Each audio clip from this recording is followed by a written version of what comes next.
Khoisyum.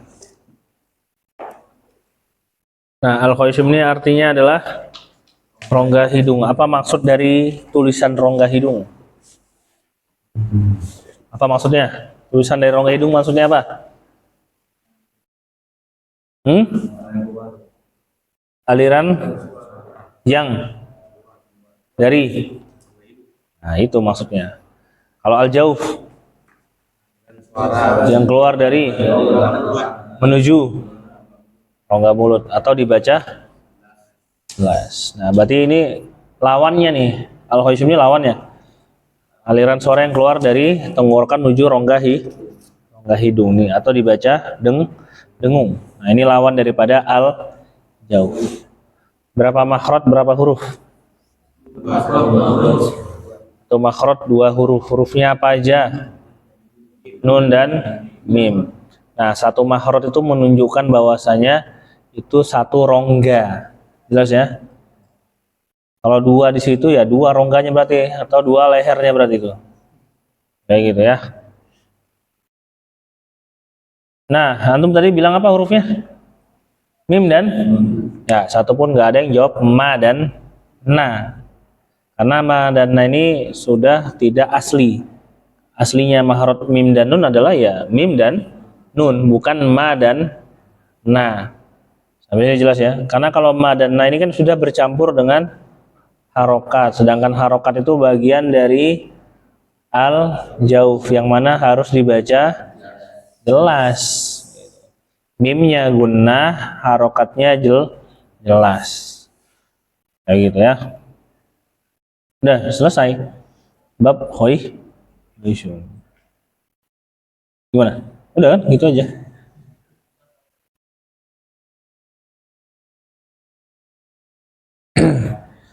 Nunya bersih. Nu yang di awal gunnah nun ya mahrotnya, tapi pas u-nya bersih.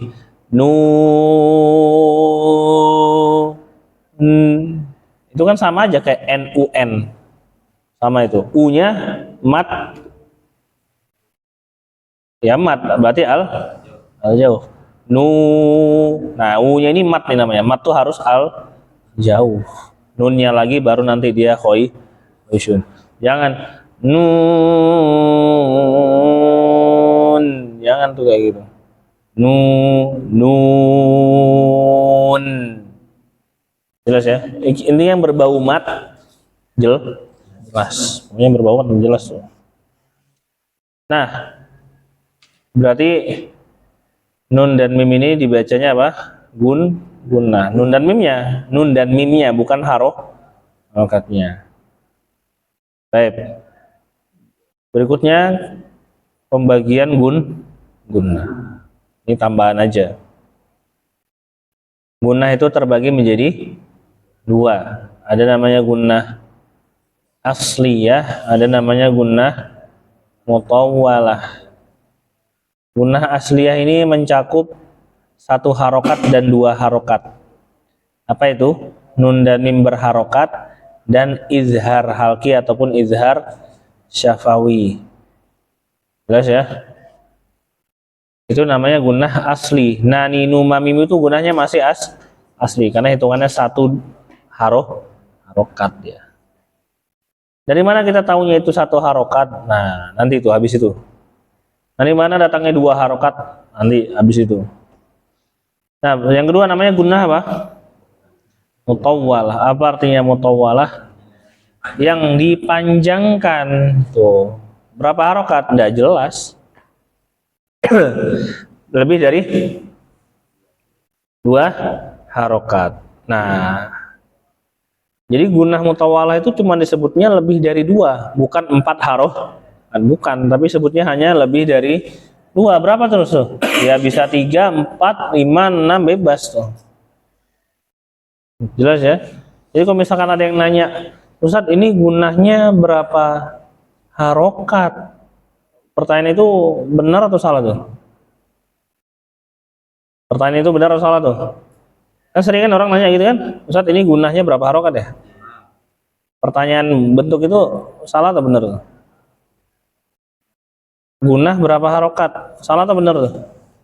Ya salah lah, karena gunah nggak ada hubungannya dengan harokat. Udah jelas sih berdua nggak rukun, ya jelas ya, berlawanan. Harokat miliknya al jauh, gunah miliknya oishum.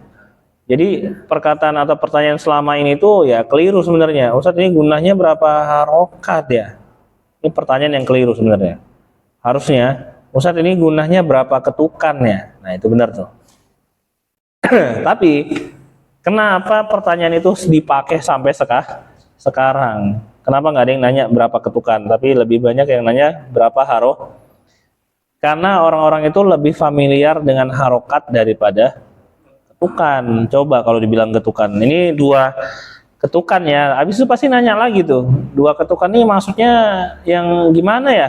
Kayak ngetuk pintu kak, tetek gitu, atau detik jam gitu, kan pasti nanya lagi dia. Tapi kalau dibilang dua harokat, oh paham dah langsung. Tuh dua, dah, tuh dua. Nah ini dua harokat, langsung paham dia. Nah itu kenapa dipakai sampai sekarang itu gunah berapa harokat, karena orang lebih familiar dengan harokat daripada ketukan. Tapi pada asal usulnya gunah berapa harokatnya pertanyaan yang kurang tepat, karena gunah dan harokat ini nggak punya hubungan. Kalau ditanya, Ustadz ini panjangnya berapa harokat, benar nggak nih? Benar. Benar. Kenapa benar?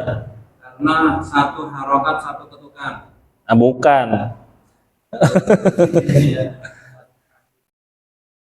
Karena mat itu saudaranya harokat. Panjang itu kan alif, waw sukun dan ya sukun. Mat itu huruf-huruf mat itu saudaranya siapa? Harokat. Alif sebelumnya fathah, waw sukun sebelumnya domah, ya sukun sebelumnya kasro. Harokat ini adalah kependekan dari mat. Mat ini kepanjangan dari harokat. Ini mereka intinya bersaudara nih. Makanya kalau ada pertanyaan, Ustadz ini panjangnya berapa harokat? Bener tuh, karena ini berdua satu saudara nih daripada al jauh. Tapi kalau untuk nanya ini gunahnya berapa harokat nih, keliru sebenarnya. Cuman sampai sekarang kan dipakainya gunah berapa harokat, ya udah nggak masalah, karena orang lebih familiar dengan harokat dibanding ketukan. Itu asal usulnya aja, asal usul gunah. Tadi kan ada satu harokat, ada dua harokat. Dari mana sih datangnya itu? Kok bisa kita nyebutin satu atau dua harokat? Naninu, mamimu ini satu. An, in, un, am, im, ini dua. Izhar dia. Dari mana datangnya ini? Datangnya daripada tingkatan gunnah. Pernah belajar belum tingkatan gunnah? Di buku metode Syafi'i ada kok. Tingkatan gunnah. Yang pertama itu namanya akmal matakun namanya. Akmal matakun. Yang kedua kamilah.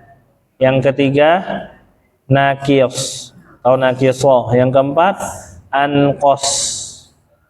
Jelas ya? Nah yang pertama ini akmal. Dalamannya apa akmal ini? Dalamannya adalah nun dan mim bertasydid dan idgham bi gunnah. Yang kedua itu kamilah. Apa isi dalam kamilah ini?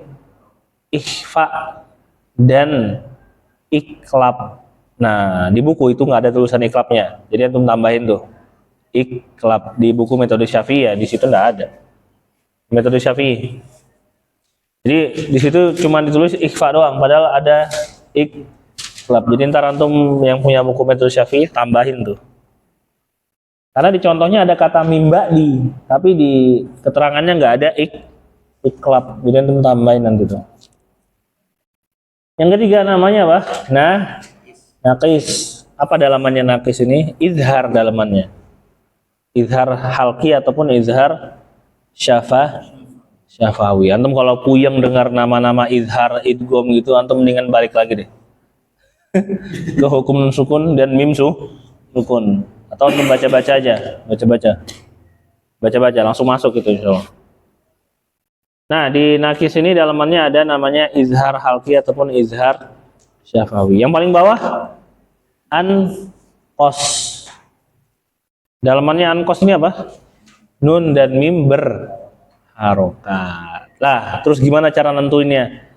Ini panjangnya berapa harokat? Kita lihat dari bab sifatul huruf bisa, yaitu pada bab syiddah, tawasud, dan rokhawah. Nah, syiddah, tawasud, rokhawah ini berfungsi sifatnya itu ketika dalam keadaan sukun aja. Contoh, an, am, ta. Nun ini dan mim ini punya nama sifatnya tawasud namanya. Tawasud itu dua ketukan. Tawasud itu dua ketukan. Nah, berarti kita sebutnya dua harokat lah. Kita sebutnya apa? Dua harokat. Nah, tawasud kan hurufnya nun dan mim itu dalamannya. Ketika latihan tawasud, an, am, ini jelas apa samar nih? An, amta, an, am, jelas apa samar nih? Nunnya. Jelas kan? An, am, dialirin sepanjang dua harokat dan dibaca jelas. An, am. Hukum apa yang dibaca jelas? Ya udah, berarti izhar tuh dia berapa ketukan atau harokat? Dua. Bawahnya berapa? Atasnya yang kamilah itu? 3. Yang atasnya lagi? 4 lah. Jadi 1, 2, 3, 4. Yang 4 itu yang akmal. Akmal tuh 4, kamilah itu 3, naqisoh itu 2, ya itu yang izhar tadi. Yang paling bawah anqosoh 1, nun dan mim yang Nah, adapun gunah mutawalah itu kan yang 2 di atas tuh, kamilah sama akmal, akmal sama kamilah.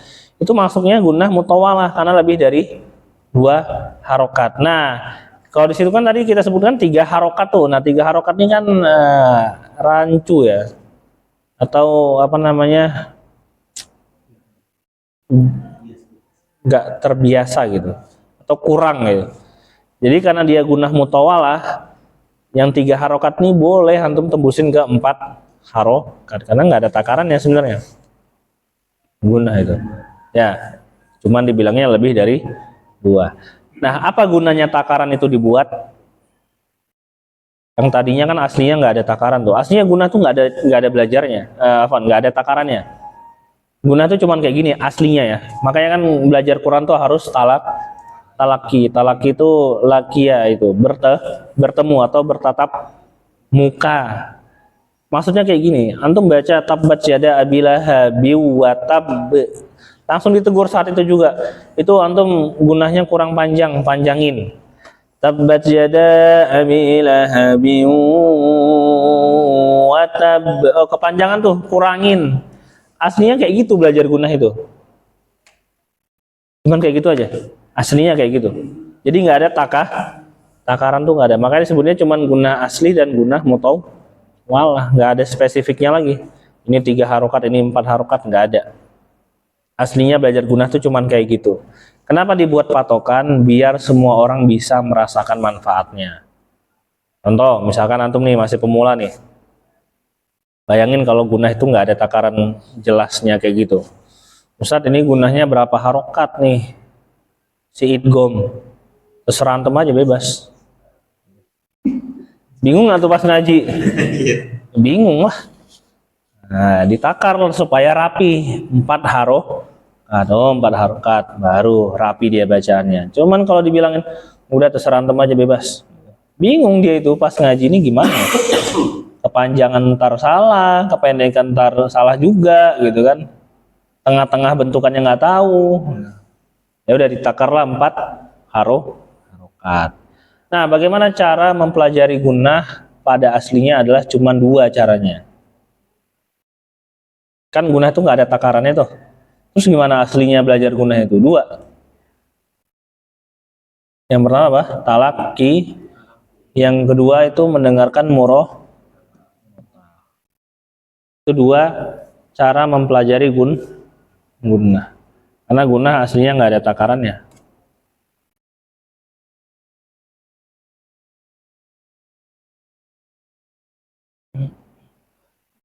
Yang pertama dengan bertalaki, yang kedua dengan mendengarkan murotal. Tapi saya mendengarkan murotal kadarnya yang ini 2, yang itu 4, beda-beda ya gitu. Ya udah antum ambil jalan tengahnya aja. 4 harokat. Ada yang sebentar, ada yang agak lama tuh. Ada yang pas, yang 4 harokat. Ya udah antum pakai yang 4 harokat. Ya masih baru-baru tuh tengah-tengah aja ambil. Takutnya kalau kepanjangan dibilang berlebihan, kalau kedikitan dibilang kecepatan. Ya udah antum ambil jalan tengahnya, yaitu 4 harokat tuh gunahnya. Kayak gitu aja. Baik. Jadi murotal tuh kalau antum perhatikan beda syekh itu beda kadar gunahnya. Nah itu membuktikan bahwasanya gunah itu nggak ada patokan aslinya. Terus gimana dong? Ya tadi talaki. Kadar gunahnya beda-beda. Tapi nggak jauh-jauh dari itu. 2, 4, 6. Tapi jarang sih 6. Biasanya 2 atau 4. Jadi kita pukul rata aja. Gunah itu ya kalau nggak 2 ya 4. Kalau mat 3 tuh. Kalau nggak 2 ya 4. Kalau nggak 4 ya 6. Cuman enaknya gunah itu boleh bebas. Nggak seperti mat. Kalau antum ya 2 harus 2, 4 harus 4, 6 harus 6. Itu mat. Dia harus stabil tuh. Tapi kalau gunah bebas. Antum hari ini mau pakai 4 terus, besok 6 boleh. Nggak ngaruh. Tapi kalau mat hari ini 6, besok hukum itu juga harus 6. Karena hukum itu memang spesifik dia 6 haroh, yaitu mat lazim namanya. Ya. Jadi kalau misalkan ada yang bilang kan boleh 2 boleh 4 ini, pernah gitu kan? Boleh 2 boleh 4 boleh 5 boleh 6 gitu. Nggak boleh ya sebenarnya itu kayak gitu. Kalau mat ya, mat itu tergantung riwayat sedang dipakai. Kalau mat itu, kalau gunah bebas. Tapi kalau dibebasin juga takutnya malah nggak stabil. Ya udah dipukul rata aja 4 harokat selain izhar itu. Udah 4 harokat. Mau itu iklab, mau itu ikhfa, mau itu idgham mislain atau idgham bigunnah, itu 4 harokat. Baik ya, cukup insyaallah bab gunnah itu ya. Silakan nanti dilihat tingkatan-tingkatan gunnah di buku metode. Ya, antum nggak ada yang bawa? Itu bawa. Ada nggak? Belum nyari?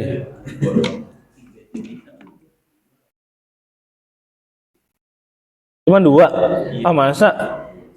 Cetakan tahun berapa itu? Baru? Oh baru berarti cetakan sekarang tuh. Masa cuma 2 ya? Idgham nakis sama idgham kamil. Oh salah itu babnya idgham itu. Tingkatan gunnah. Itu pembagian idgham itu mah.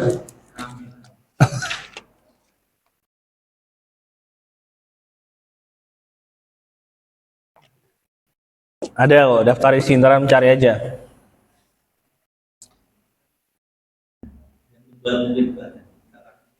Enggak ada kok di situ. Ada. Dan antum cari itu ntar tuh. Setelah bab gunnah atau bab ya setelah bab gunnah biasanya. Bab sifatul huruf.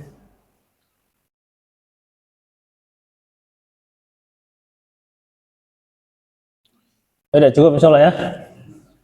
Tahsinnya PR tuh al-kafirun.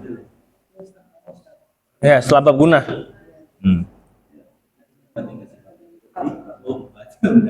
4. Kalau yang antum sebutin tadi itu pembagian idgham tuh. Secara kesempurnaan idgham tuh dibagi 2, namanya idgham kamil dan idgham naqis. Secara gunnah, idgham bigunnah dan idgham bila gunnah. Secara makhraj dan sifat, idgham mutajanisain, mutaqaribain, mutamasilain. Secara harokat, idgham mutamasilain sogir kabir, idgham mutajanisain sogir kabir, idgham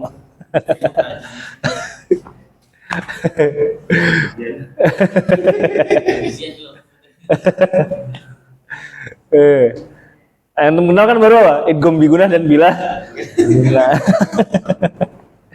Tapi intinya sama aja sebenarnya. Antum baca satu idgham itu mengandung 4 tadi. Satu bentukan itu, misalkan tabat yada bila habiu wa tab, ini idgham bigunnah. Terus idgham biu watab biu idgham mutamah silain. Ya benar kan? Nun sama waw itu bukan mutamah silain. Nun sama waw mutaqo riben sesama ujung dan bibir. Deketan nggak itu ujung sama bibir? Deketan mutaqo riben. Terus secara kesempurnaan dia idgham naqis karena masih ada gunahnya. Nun belakangnya masih ikut ke huruf waw. Tapi kalau kamil tuh biwa, nah, itu kamil berarti wa semua isinya. Kalau nakis itu masih menyisakan huruf yang pertama. Miu. Ya, secara harokat dia sogir. Idgham mutaqoribain sogir tuh. Emang yang kabir bentukannya gimana tuh? Ada. Tapi di riwayat lain kita nggak pernah pakai itu. Jadi secara harokat ini masuknya ke riwayat lain. Contoh misalkan pada kata qala robbi itu dibaca di riwayat lain tuh bacanya apa? Qala robbi jadi apa? Qor robbi. Qor. Jadi ko-nya masuk ke huruf ro, lamnya udah nggak ada. Jadi mutaqoribain kabir namanya. Lam dan ro. Jadi dimasukkan si lamnya ke huruf ro. Jadinya nggak ada lagi qala robbi, bacanya apa? Qor robbi bacanya. Ini pada riwayat lain. Baik ya, cukup insyaallah. Jangan lupa di murojaah dari awal sampai al-khoisyum. Tingkatan-tingkatan guna itu ya, antum pahamin tuh. Subhanakallahumma bihamdika asyhadu an la ilaha illa anta astaghfiruka wa atubu ilaik.